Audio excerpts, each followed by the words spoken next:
એ રાસ ગરબાનો એ જે પ્રોગ્રામ હતો એ પ્રોગ્રામ પૂરો થઈ અને જે વાજિંત્ર વાળા જે બધા હોય સંગીત વાળા મિત્રો એ બધાના ઢોલ ને શરણાઈ ને જે હોય એ બધા લઈ પ્રોગ્રામ પૂરો થયો, રાત્રે લઈ ગયા બધા અને ઘરે એક ઠેકાણે રાખી દે. એક સાઈડ ની અંદર ઢોલ પડ્યો હતો, એક સાઈડ ની અંદર એ તબલા પડ્યા હતા, એક સાઈડ ની અંદર એ વાંસળીનો એક ખોખો પડ્યો હતો.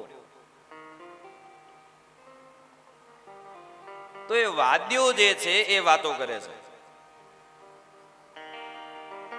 તો એ જે ઢોલ છે ને એના આંખની અંદર આંસુ છે,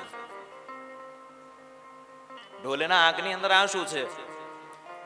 તો એ વાંસળી છે ને એને પૂછે છે કે ભાઈ શું કામ રડસ, ક્યું રો રહે હો?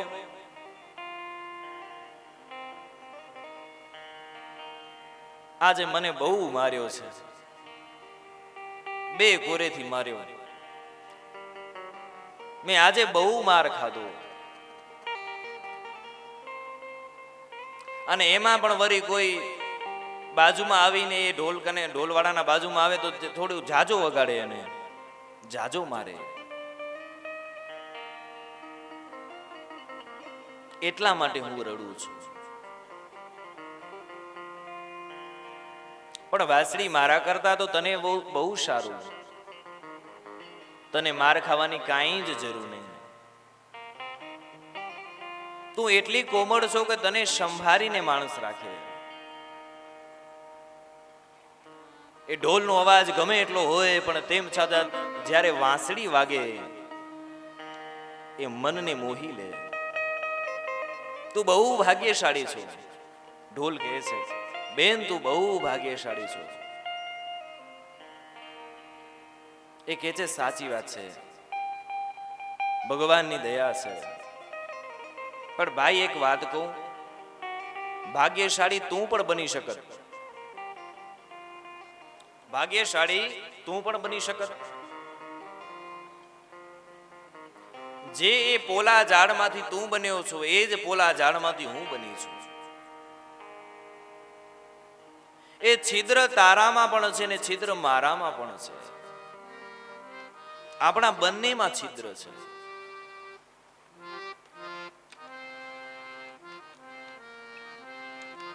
પણ ફરક એટલું છે કે ભાઈ તે તારા જે છિદ્રો છે ને એને તે ઢાંકી રાખ્યા છે બંને બાજુથી. એ છિદ્રોને બંને બાજુથી તે ઢાંકી રાખ્યા છે. અને મેં મારા જે છિદ્રો છે એને ખુલ્લા રાખ્યા છે.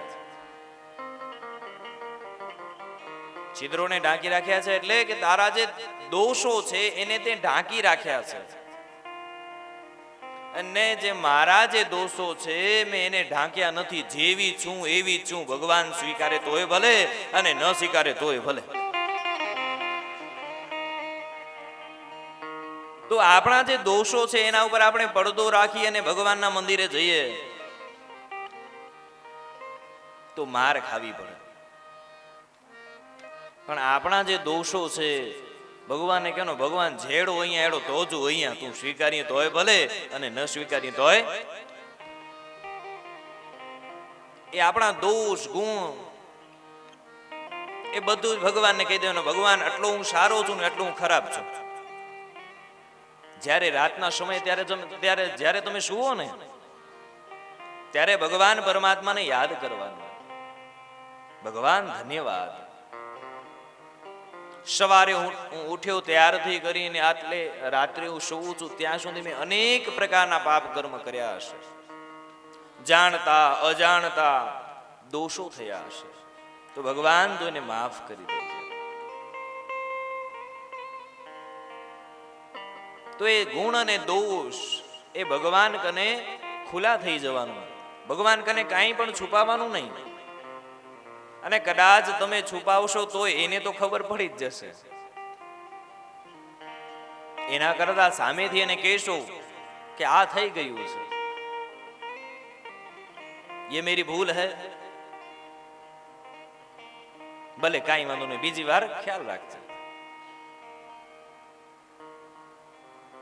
તો એટલા માટે ભગવાન પરમાત્મા એ વાંસળી પોતાના કને રાખી છે કે કારણ કે એના જે ગુણ દોષ છે બધાને ભગવાનના ચરણોમાં અર્પિત કરી દીધા. એવી રીતે એ મયુર પિંજ